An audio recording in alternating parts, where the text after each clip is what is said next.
Guys welcome back to the channel and ये transfer window Barcelona और Real Madrid की तरफ से इतना अच्छा गया नहीं है, क्योंकि बार्सिलोना ने एक साइन की है डैनी ओल्मो की एंड रियल मैड्रिड से भी ट्रांसफ़र विंडो में आए हैं एंड्रिक एंड किलियन एम्बापे।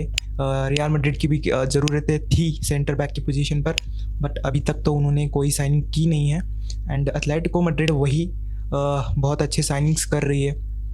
सोरनाथ हो गए और ले नॉर्मंड हो गए जो यूरोज़ में बहुत अच्छे खेले थे। एक अच्छे डिफेंडर साइन कर लिए उन्होंने, कॉनर गैलेगर साइन किया है चेल्सी से और सबसे बड़ी साइनिंग जो रही है उनकी विलियन अल्वारेज को उन्होंने मैनचेस्टर सिटी से खरीद लिया है। तो एक अच्छा ला लीगा के सबसे अच्छा ट्रांसफर विंडो एथलेटिको मैड्रिड का गया है ऐसा मुझे लगता है। एंड उसके बाद जो पिछले सीज़न एक टाइटल कंटेंडर बन के आए थे जिरोना, तो वो इस सीज़न मुझे नहीं लगता कि इतना कुछ प्रभाव डाल पाएंगे इस सीज़न में, क्योंकि उन्होंने अपने जितने भी पिछले सीज़न अच्छे प्लेयर्स थे उनमें से ज़्यादा प्लेयर तो बेच ही दिए।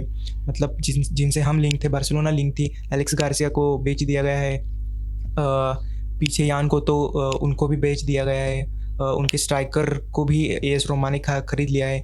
उसके बाद सैवियो जो यंगस्टर थे ब्राज़ील के, एक अच्छे टैलेंट मुझे लगते हैं, उन्हें भी मैनचेस्टर सिटी ने खरीद लिया है। तो इतना अच्छा स्क्वाड रहा नहीं है इस साल रहेगा नहीं जिरोना का। तो मुझे नहीं लगता कि टॉप 3 में जिरोना आएगी। टॉप 3 तो हमारी रहेगी real Madrid, Barcelona and Atletico Madrid, इनमें से ही कोई टॉप 3 रहेंगे। तो इनका ही हम आज प्रेडिक्शन करने वाले हैं कि कौन सी टीम रहेगी टॉप 1 पर, टॉप 2 पर एंड टॉप 3। सबसे पहले ये जानने से पहले कि कौन टॉप 3 पर रहेगा, हम जानेंगे कि तीनों टीम्स की जो स्क्वाड है उनमें कितनी डेप्थ है एंड कैसी स्क्वाड रहेगी, कैसी लाइनअप रहेगी, वो हम सबसे पहले देखने वाले हैं। तो सबसे पहले हम स्टार्ट करते हैं रियल मैड्रिड से। तो रियल मैड्रिड के पास इस साल किलियन एम्बापे आ गए हैं। सो पिछले साल ही उनका स्क्वाड इतना स्ट्राइकर के विदाउट उन्होंने ला लीगा जीती, चैंपियंस लीग जीती, सुपर कोपा दे स्पानिया जीती, कोपा डेल रे में वो हार गए एथलेटिको मैड्रिड से। बट एक अंडररेटेड सीजन रहा है रियल मैड्रिड का, क्योंकि किसी ने एक्सपेक्ट किया नहीं था कि इतना सीज़न अच्छा जाएगा। बट कार्लो अंचेलोटी ने बहुत अच्छी तरीके से मैनेज किया था रियल मैड्रिड को, और इस सीज़न उनके पास किलियन एम्बापे आ चुके हैं एंड पिछले सीज़न उनके पास भी कोई इंजरी थी, मतलब डिफेंस में तो बहुत दिक्कत थी, फिर भी कैसे न कैसे रियल मैड्रिड सर्वाइव कर रही थी एंड उसी सर्वाइवल में उन्होंने ला लीगा जीत ली एंड यूसीएल भी जीत लिया। तो उनके साथ आपके साथ हम उनका स्क्वाड देख लेते हैं। तो सबसे पहले गोलकीपर में आते हैं टिबो कोर्तवा एंड आंद्रे लुनिन। तो दो बेस्ट गोलकीपर है अभी वर्ल्ड फुटबॉल में, तो दोनों भी आप बोलोगे one of the best goalkeepers है रियल मैड्रिड के साथ, क्योंकि टिबो कोर्तवा तो हमें पता है कि कितने अच्छी तरीके से खेलते हैं। आंद्रे लुनिन जो पिछले सीज़न परफॉर्मेंस दी है, तो वो भी एक टॉप गोलकीपर है। हालांकि उनकी भी ट्रांसफ़र न्यूज़ आ रही थी कि क्या वो रुकेंगे, क्योंकि अगर इतने अच्छी क्वालिटी के गोलकीपर है तो उन्हें भी टाइम मिलना चाहिए। बट टिबो कोर्तवा के ऊपर उन्हें टाइम तो नहीं देने वाली रियल मैड्रिड, तो क्या वो इस ट्रांसफ़र विंडो ख़त्म होते हुए जाते भी दिख सकते हैं, पता नहीं, बट बहुत ही अच्छा है। एंड उसके बाद हम अगर डिफेंडर्स की लिस्ट देखें तो बहुत ही अच्छे डिफेंडर्स हैं यहाँ पर रियल मैड्रिड के पास, जिसमें आते हैं कि डेविड अल्बा है, डैनी कार्वाल है, ईडर मिलिताओ है, फ्रान गार्सिया है, वलेहो है, लूकास वास्केस है, फर्लन मेंडी एंड एंटोनियो रूडिगर। सो जो 4 बैकलाइन दिखेगी वो तो रहेगी, कार्वाल रहेंगे यहाँ पर आपके राइट बैक पर, सेंटर बैक्स दोनों रहेंगे ईडर मिलिताओ एंड एंटोनियो रूडिगर रहेंगे। उसके बाद लेफ्ट बैक पर हमें दिखेंगे फर्लन मेंडी। सो ये तो बैकलाइन होगी, बहुत अच्छी बैकलाइन है, अगर कोई इंजरी नहीं होती तो ये टॉप बैकलाइन है इन ला लीगा। सो उसके बाद आते हैं हम मिडफील्ड पर। सो मिडफील्ड में इनके पास बहुत टॉप प्लेयर है, उनमें सबसे बड़ा नाम है जूड बेलिंगम, जो पिछले साल इतना हिट कर गए। उसके बाद है ब्राहिम डियाज, कामाविंगा, डेनी सेबायोस, आर्दा गुलर, Luka Modric, Tchouameni and Federico Valverde. एक नाम इस सीज़न आपको नहीं देखने को मिलेगा, वो है टोनी क्रूस, जो कि लेजेंड है रियल मैड्रिड के, जो पिछले सीज़न रिटायर करे हैं एट रियल मैड्रिड। एंड वैसे नाचो भी नहीं है इस सीज़न उनके डिफेंस में, एक नाम वो भी रह गया। सो मिडफील्ड में तो कोई दिक्कत है नहीं, मतलब अगर आपके पास आपकी जो फर्स्ट टीम 3 रहेंगे, जो मिडफील्डर्स रहेंगे, उनमें जूड बेलिंगम, कामाविंगा एंड वाल्वर्दे तो रहेंगे। बट अगर ये तीनों भी इंजर्ड रहते तो आपके पास ब्राहिम डियाज है, आर्दा गुलर है, लूका मॉड्रिच है, चुआमेनी है, इतने अच्छी मिडफील्ड है, तो उसका टेंशन भी नहीं है रियल मैड्रिड के पास। एंड उसके बाद अब आते हैं हम फॉरवर्ड पर। तो फॉरवर्ड पर इनके पास 4 प्लेयर है, जहाँ पर आते हैं एंड्रिक, जो नए साइन किया है रियल मैड्रिड ने, वो भी इस सीज़न हमें सब्स्टिट्यूट के दौर पर देखने को मिलेंगे। एंड जो टॉप 3 इनके रहेंगे। Kylian Mbappe as a striker right wing पर रहेंगे, रॉड्रिगो एंड लेफ्ट विंग पर विनीसियस जूनियर। तो ये मेरी लाइनअप है। कार्लो एंचेलोटी क्या खिलाना है वो उसे पता रहता है एंड वो मैनेज कर लेता है इस सीज़न। मतलब पिछले सीज़न किया था एंड इस सीज़न उसके पास किलियन एम्बापे भी है, तो अटैकिंगली तो रियल मैड्रिड फाड़ है। बट दिक्कत वही आएगी कि अगर इनके पास थोड़ी सी डिफेंस में इंजरीज हो गई तो इनके पास डिफेंडर्स थोड़े कम रहेंगे। तो वो ही देखना है, क्योंकि इनके जो नए प्लेयर आए थे एकेडमी से कोई तो उनको भी एसीएल इंजरी हो गए और वो भी 4-5 महीने के लिए बाहर हो चुके हैं। तो रियल मैड्रिड का स्क्वाड ये है। सो नेक्स्ट चलते हैं हम एफसी बार्सिलोना के पास भी 3 गोलकीपर है, इनाकी पेनिया जो मुझे पिछले सीज़न बिल्कुल पसंद नहीं आए थे, डिएगो कोचेन और मार्क-एंद्रे ter Stegen। सो मुझे लगता है कि यही एक दिक्कत है इस सीज़न एफसी बार्सिलोना के लिए, जो कोई पॉइंट आउट नहीं करा, क्योंकि ter Stegen की उतनी परफॉर्मेंस मुझे नहीं लग रही है। ter Stegen इस सीज़न अगर अच्छा कर जाते हैं तो ठीक है, बट इनाकी पेनिया से मैं इतना एक्सपेक्ट नहीं करता। एंड एक ला मासिया के ही गोलकीपर है डिएगो कोचेन, तो अच्छा है। बट चलो आगे डिफेंडर्स की लिस्ट में आते हैं हम। तो डिफेंडर्स के लिस्ट पर हमारे पास एज ए लेफ्ट बैक जो स्टार्टर रहेंगे Alejandro बाल्दे।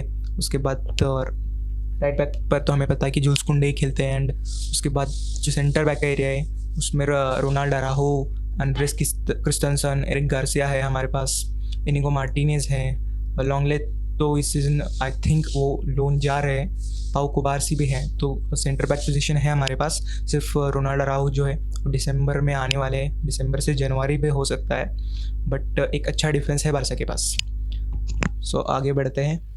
In the midfield we have Dani Olmo, Frenkie de Jong इस ट्रांसफ़र विंडो में जाते दिख सकते हैं, क्योंकि बहुत से लोगों मतलब फैंस का कहना है बारसा के कि यही सही टाइम है, आप फ्रैंकी डियोंग को बेच दो। एंड मेरा भी यही कहना है, क्योंकि आप अगर देखें पूरे यूरोप में अगर कोई प्लेयर है जिसकी सैलरी सबसे ज़्यादा है तो वो फ्रैंकी डियोंग है। एंड आप मुझे बताएं कि फ्रैंकी डियोंग इतनी सैलरी डिज़र्व करते हैं जिस तरीके से उनका 2-3 साल रहे।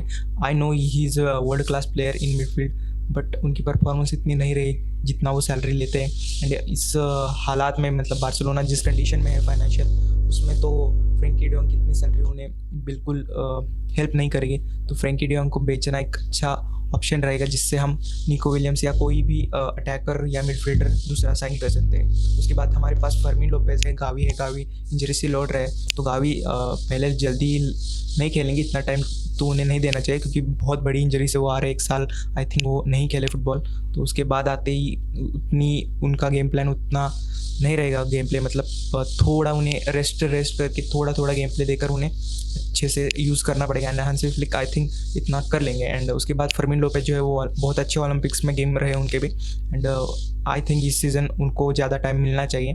मतलब वो भी इस सीज़न हमें दिख सकते हैं कि एक नए स्टार के मतलब लामा से का जो प्रोडक्ट होता है जिसमें हमें देखता है कि लमीन यमाल कैसे दिखे, वैसे फर्मीन लोपेज भी दिख सकते हैं। उसके बाद मार्क कसाडो एंड मार्क बर्नाल हैं, जिनको हांसी फ्लिक जो है वो ट्रस्ट करते हैं कि इस सीज़न वो उन्हें डीएम के पोजीशन पर खिला सकते हैं, क्योंकि बार्सिलोना इस सीज़न कोई डीएम साइन नहीं कर रही। देखना पड़ेगा कि उनका परफॉर्मेंस कैसा रहेगा। उसके बाद हमारे पास पाब्लो तोरे है एंड पाउ विक्टर है, पेड्री है। पाउ विक्टर हालांकि फॉरवर्ड है, बट पेड्री है हमारे पास, गुंडोगान है, डैनी ओल्मो नहीं साइन है। तो टॉप क्लास मिडफील्ड भी है हमारे पास।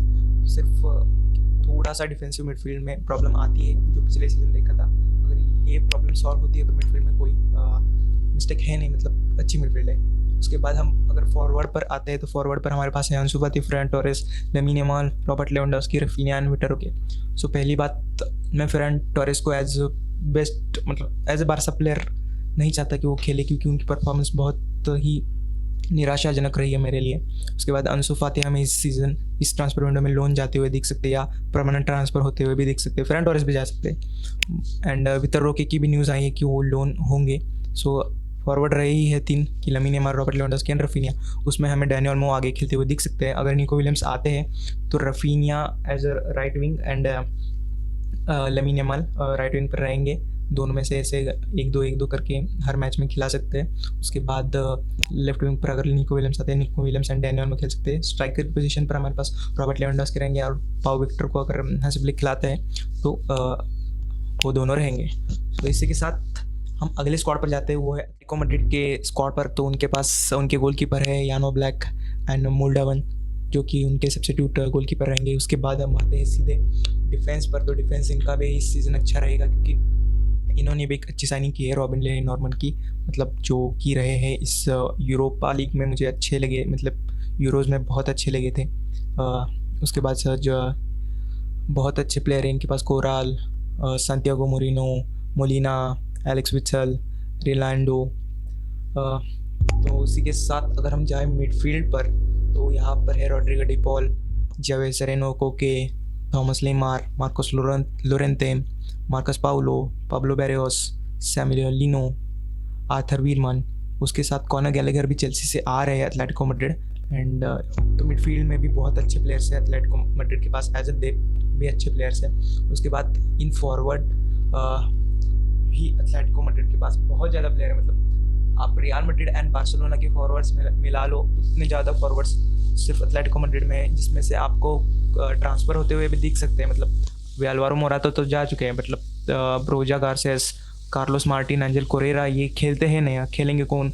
एंटोनियो ग्रीजमन, जाओ फिलिक्स भी जाते हुए दिखेंगे। रॉड्रिगो रिक्वेल में मतलब उनको भी मिला था पिछले सीज़न, थोड़ा टाइम उन्हें भी मिल सकता है। अभी हुलियन अल्वारेज को उन्होंने साइन किया तो वो भी आएंगे। एंड अलेक्जेंडर सोरलोथ भी मुझे मतलब विलारियल के ही प्लेयर थे, एंड उन्होंने भी रियल मैड्रिड के अगेंस्ट कुछ तो हैट्रिक वगैरह मारा था, 3 हेडर बिडर, बहुत अच्छे स्ट्राइकर है as a striker. And Julian Alvarez भी उनके साथ मतलब दोनों अच्छे खेल सकते हैं। एंड सिमियोनी एक अच्छे कोच है जो एथलेटिको मैड्रिड को इस season I think La Liga नहीं तो चैंपियंस लीग में आगे ले जा सकते हैं, या पिछले सीज़न की तरह वो जैसे कोपा डेल रे और दूसरे कप्स में जैसे खेल रहे थे अच्छे, वैसे खेल सकते हैं। तो मेरी टॉप 3 प्रेडिक्शन रहेगी कि देखो, हंसी फ्लिक को बारसा ने इसलिए साइन किया है क्योंकि पिछले सीज़न जावी ने कोई ट्रॉफी नहीं जीता करती, जो मेंटालिटी चाहिए थी टीम में वो नहीं दे पाए, क्योंकि प्लेयर्स तो हमारे पास भी अच्छे हैं, बट कहीं कहीं हम फंबल कर देते हैं, जो आसान गेम रहते थे वहाँ पर टीम अच्छी नहीं कर पाती थी। तो वो चीज़ें इस सीज़न अगर हमें हांसी फ्लिक की ओर से नहीं देखने मिले, अगर हमारी टीम अच्छी कर जाती है तो मुझे लगता है कि बारसा लीग जीत जाएगी, रियल मैड्रिड सेकंड रहेगी। एथलेटिको मैड्रिड ने अच्छी साइनिंग्स की है, बट वो रियल मैड्रिड से ऊपर तो नहीं रहेंगे ऐसा लगता है। बहुत क्लोज कॉल होगा, रियल मैड्रिड भी जीत सकते हैं, एथलेटिको मैड्रिड सरप्राइजिंगली भी जीत सकते हैं। बट मेरे 3 प्रेडिक्शन ये रहेगी कि Barça 1, real Madrid 2 and Atletico Madrid 3। तो यही थी मेरी ला लीगा की प्रेडिक्शन। अगर आपको लगता है कि इससे अलग कुछ है एंड आप मुझे कुछ सजेशन देना चाहते हो तो इस बारे में, तो आप वीडियो के नीचे कमेंट में ज़रूर लिख सकते हैं, या इंस्टाग्राम पर हमें फॉलो कर सकते हैं जिसकी लिंक मैंने डिस्क्रिप्शन में दे रखी है। सो उससे आप डायरेक्टली मुझे चैट कर सकते हैं इंस्टाग्राम पर, जहाँ मैं आपको ज़रूर रिप्लाई दूंगा। सो ये वीडियो इतना ही था। आपकी प्रेडिक्शन क्या है वो ज़रूर कमेंट पर लिख जाए। एंड अगर वीडियो आपको अच्छी लगी तो वीडियो को लाइक कीजिए, चैनल को सब्सक्राइब कीजिए। And goodbye, take care.